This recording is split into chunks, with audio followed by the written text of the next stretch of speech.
Well, I'm out in my garden this evening picking fruit and picking off dead leaves, yellow leaves, and just getting ready to water.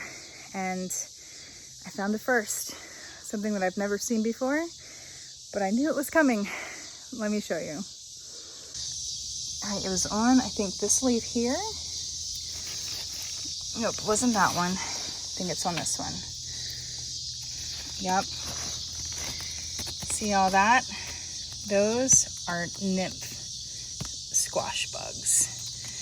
Those are the bad boys that I've been coming out here trying to kill all their eggs so they would not look like this. Well, I'm going to put down my camera now and I'm going to kill the crap out of these little guys. Gotta squish them, and squish them some more. I'm gonna have a blast doing it. So, actually, no, I won't. I don't like having to kill things, especially bugs. But you gotta do what you gotta do to save your crop. Bye-bye, buggies. So, a little disappointed about the squash bug eggs hatching, but I'm very proud of myself that I've kept my squash plants completely free of squash bug nymphs for this long. It is July 28th, the end of July, and even though it's been a later season because we had a late frost and everything's just been a little delayed, I'm just now having ripe tomatoes. I'm picking off a ton of cherry tomatoes right now. But overall, I'm very pleased with how I did. I knew going in that there were going to be challenges, and that's the whole thing.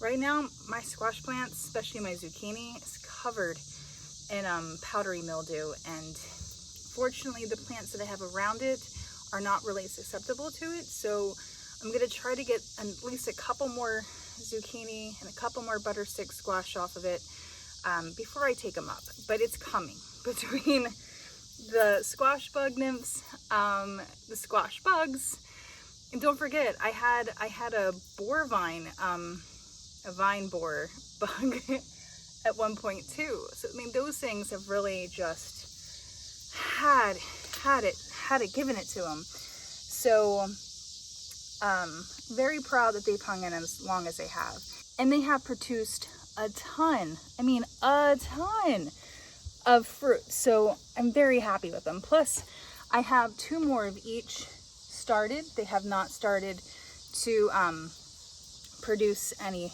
flowers yet, but they're growing. They're coming along, and they should help take me into the next season, and they'll be free of powdery mildew. They'll be free of squash bugs for hopefully a little bit. And it's funny because in here, where is it at? I see it in the video. Oh, it's right there. I can't keep up with cherry tomatoes. Like, it's a good problem to have. Tonight for dinner, I cooked up some farvel pasta. It's like the bow tie pasta.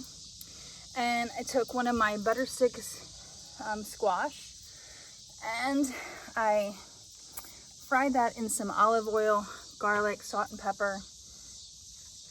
And then I took some cherry tomatoes that I put through the dehydrator, and I tried to make a like sun-dried tomato pesto. Didn't quite work the way I wanted it to. It's amazing how many cherry tomatoes, once you dehydrate them, how they really don't equal much at all. So anyway, I took those and I put them in with the butter stick squash. I'll say hi to my little pink flamingo, everybody.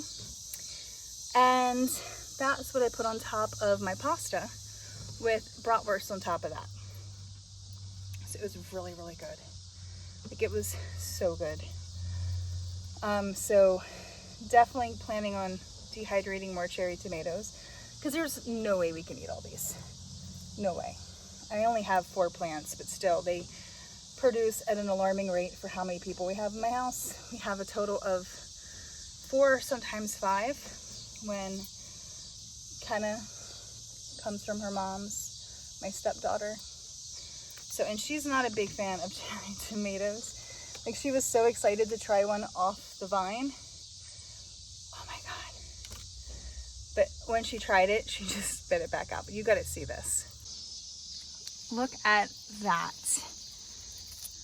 Like, look at that big, enormous, crazy looking cherry tomato. He's like twice the size of the other ones. It's like two of them joined together. Very cool. You know, I really just don't think my little eggplant's gonna get any bigger. I think I'm just gonna go ahead and pull them and deal with what I got. I don't know why. Or maybe I won't, because I can't get him off of there. Maybe he's safe for another day or two. Some of these cucumbers are just getting enormous. And yes, I continue to have leaves that are getting discolored, and I just keep picking them and taking them off. But look at this. Like, and really, I don't even think he's completely ready. He's really dark at top and lighter on the bottom. Is still a little pointy. Like, I might get the one that's down there underneath, but man, just ginormous. I mean, that's pretty big.